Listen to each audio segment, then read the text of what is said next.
Welcome to the Coaches Show with the head coach of Charles Yoe and Warhorses, Kenny Ford, presented by Pepperoni's Gourmet Pizza. Well, Kenny, we're down to the final 2 weeks here in this conference, still undefeated. What is it going to take this Friday night to take a win over Hendersonville? It would help if we were all well.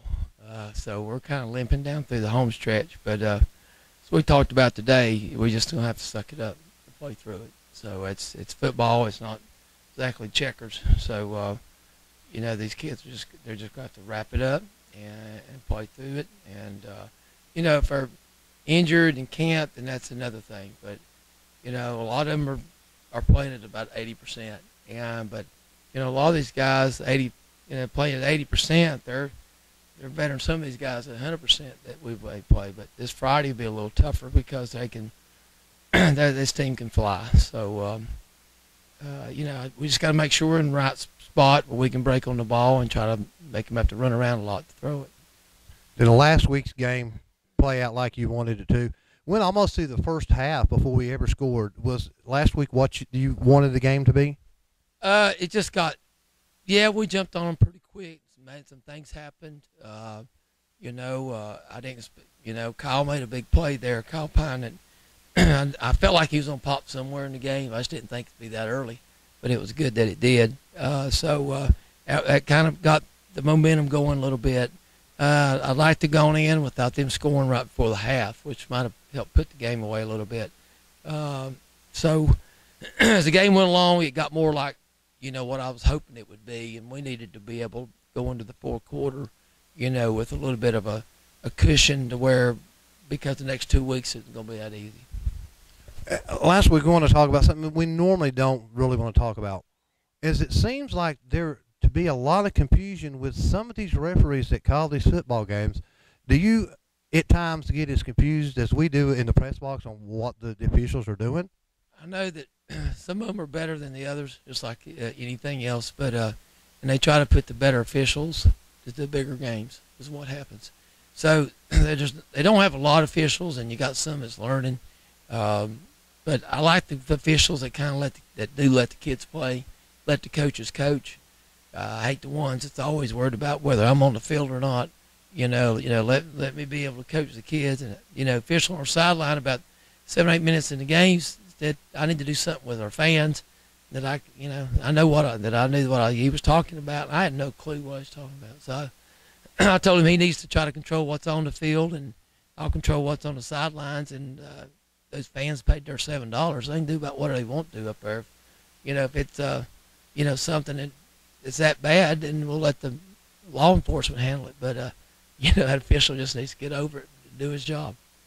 Explain something to us. I think we were about in the third quarter, down towards, I think it was the red zone of Madison.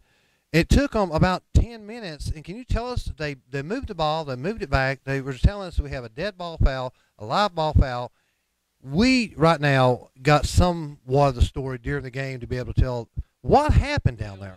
Really, they were trying to say it was offsetting penalties, and they had 2 fouls on them with that. So they had a live ball foul and a dead ball foul, and they tried to offset it with us, and I knew that wasn't right. So then, I said, we need to go back and get that cleared up. So that's what happened with that. And then whenever they walk up 15 this way and 15 back, I never have understood that. Why haven't they got enough sense to just say both things are offset and just go on with it? I know some officials do, some don't. So I don't know.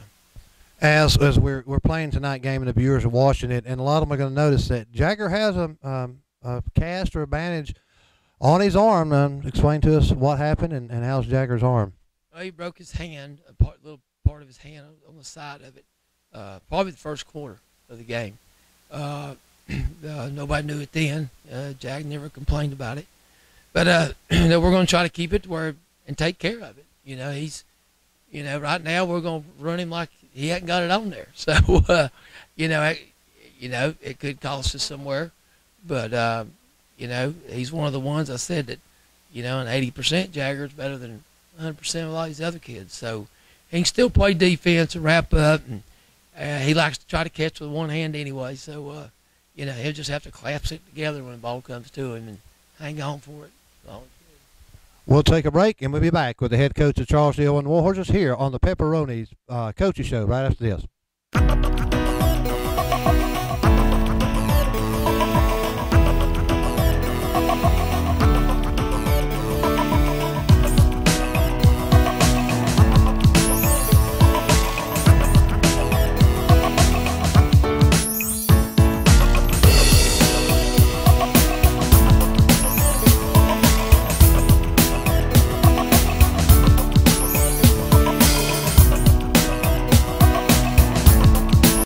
Welcome back to the Coaches Show with the head coach of Charles D. Owen. Her talking to Kenny about last week's game and what we got to do to go on into tonight's game with Hendersonville.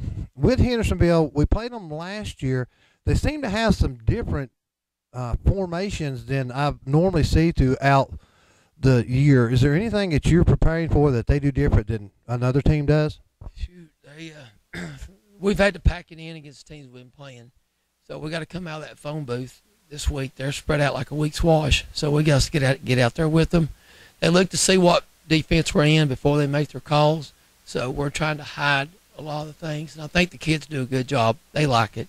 You know, and we did it over the summer some and at the start of the season, so they've done a good job the last couple of days, especially on Wednesday, picking it up, and hopefully, you know, we don't have any confusion in the secondary. Which happens. You look in the pros, sometimes some guys wide open, and when you're trying to make all these different calls and disguises, it can happen. So hopefully, you know, we can just keep them. We want to make them have to drive the field and stay away from the big plays. As we wind down towards the end of the season in the regular season conference, it looks like we're going into playoffs. And as you're coaching for over I think back when Noah built the Ark. Is the season right now, are you happy with how the season has been going? Sure. These kids, we all expected to, you know, do good, but, you know, I didn't know if there'd be, you know, a hiccup or two along the road. You don't know. We're coming down to this part of the season kind of like last year, and one thing that happened last year to us about this end, we started getting banged up.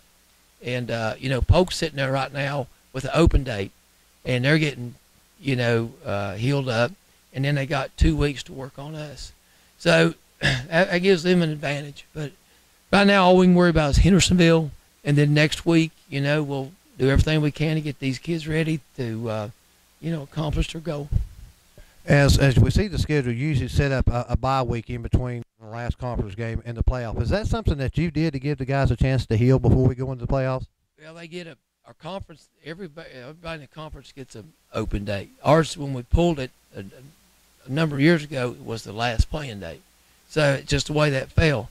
What I did was, you have 12 playing dates to play 11 games. I decided the best thing for our kids, we didn't need 11 games. And it proved that after the Reynolds game when we had an open date, because these kids were beat up and banged up and left it on the field. And it helped us.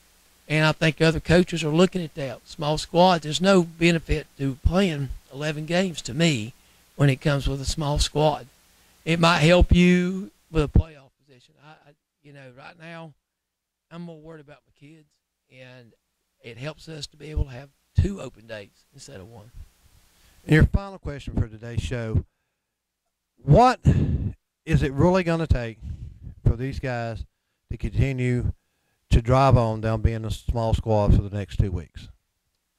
Win Friday, take care of themselves, and, you know, just try to let some of these things heal up a little bit, which is, it's hard to do because they're not resting them. You know, a lot of these kids, I go into Ingalls on Saturday and Sunday, and you've got Jagger, Mason, Seth, just to mention 3, and they're having to work. A couple of others, Kyle Pine's working at a shoe store. You know, you got kids are working on the weekends, so they're standing. They're working, so they're not getting a chance to rest them, and I wish they could, but, you know, they've got to make their money for their dates and their cars and stuff like that, so be it. So they're kids, and, you know, when the lights come on, all these little aches and pains will go away, and they've proved that so far. Well, Kenny, thank you for spending your time with us today on the Coaches Show, and good luck Friday night, and maybe will go again. The undefeated Charles Red Bull.